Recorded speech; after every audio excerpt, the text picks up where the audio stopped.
What's up, family? I just wanted to give my initial thoughts just as I've completed Demon Souls for the first time for PS5.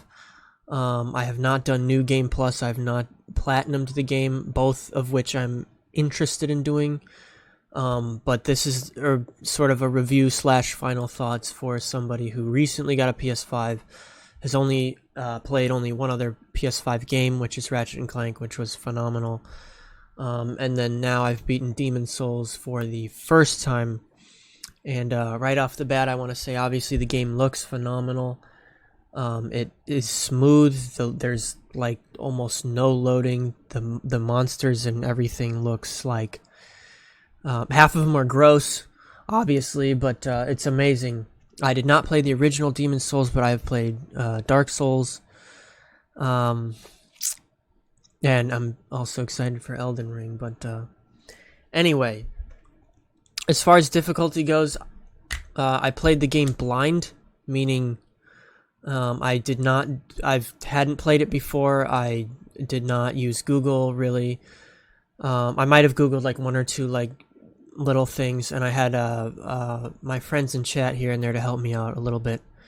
But for the most part, as far as difficulty goes, like if you've never played it, I think you can still get through it, but the way that this game is, they don't really tell you anything as far as how things work. Like, there's some messages at the beginning, like, oh, well, here's how you backstab, here's how you do this and that, but really they don't tell you too much, and they don't tell you where a lot of these items are hidden. But what I would say is that if you're somebody who likes a challenge, and you want a next-gen game, this is definitely a good pick. One thing that I really enjoyed about the game, that I thought was kind of special, was that there were a lot of bosses that I would show up to that I would look at, and on first sight I would be very intimidated and very like, oh my god, how am I gonna beat this boss, right? And truly just felt helpless. And then within like not too long, it's like, okay, you actually figure out how to beat the boss, and then you feel like really freaking cool. There were a couple that took a little bit longer. There was, I think, the longest boss, the most trouble I had with a boss, it took me like a couple of hours between me actually fighting it and me trying to go off and see what else I could do and figure out and level myself up and blah blah blah and fight it. But ultimately, a lot of this game comes down to like your technique and like learning what the enemy does and how you're going to be able to fight against it. So yeah, it's challenging, but in my opinion, it was not insanely like difficult, and I also don't find it insanely unforgiving either. There's a lot of places where you can go and get stuff that you need like repeatedly, in the off chance that you were to run out of something. But that being said, that's visuals, that's the gameplay's smooth, there's like no loading. It's fun, it's a fun experience. And yeah,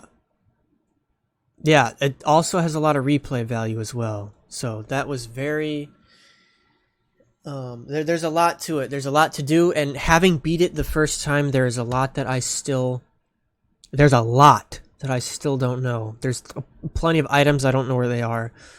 There's plenty of trophies I would still need to get. There were other bosses I should mention that I pretty much steamrolled. There were some that were like oddly easy. But yeah, I would highly recommend it. The only other PS5 game I've played thus far is Ratchet & Clank, so I don't really want to compare the game too much to what else is out there. But just as like a standalone, somebody who just got a PS5, that game's good. And I streamed it.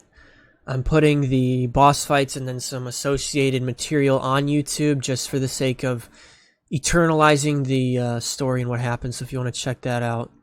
So I don't have any gameplay for this video, but there's gonna be like a bunch of gameplay. And then next I'm gonna be doing Spider-Man. I'll be streaming that. And I don't know what I'm gonna upload for that versus not on YouTube. We will see, but Yeah,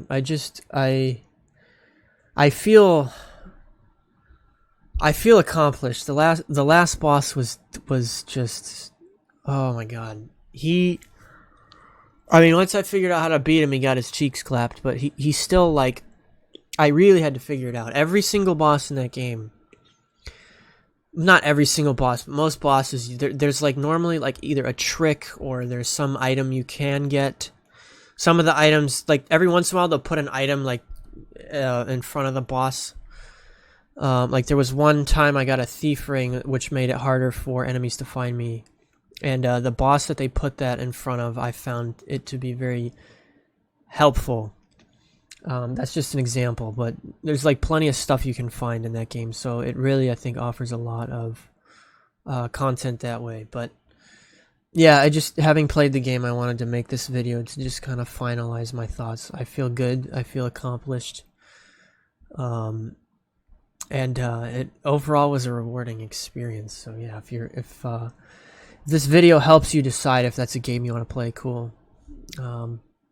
But yeah, I'll be doing Spider-Man next. You can follow my socials. I put my link tree in the description if you want to check out stream or any of my other social medias. And yeah, thank you very much. I appreciate it. Enjoy. Peace.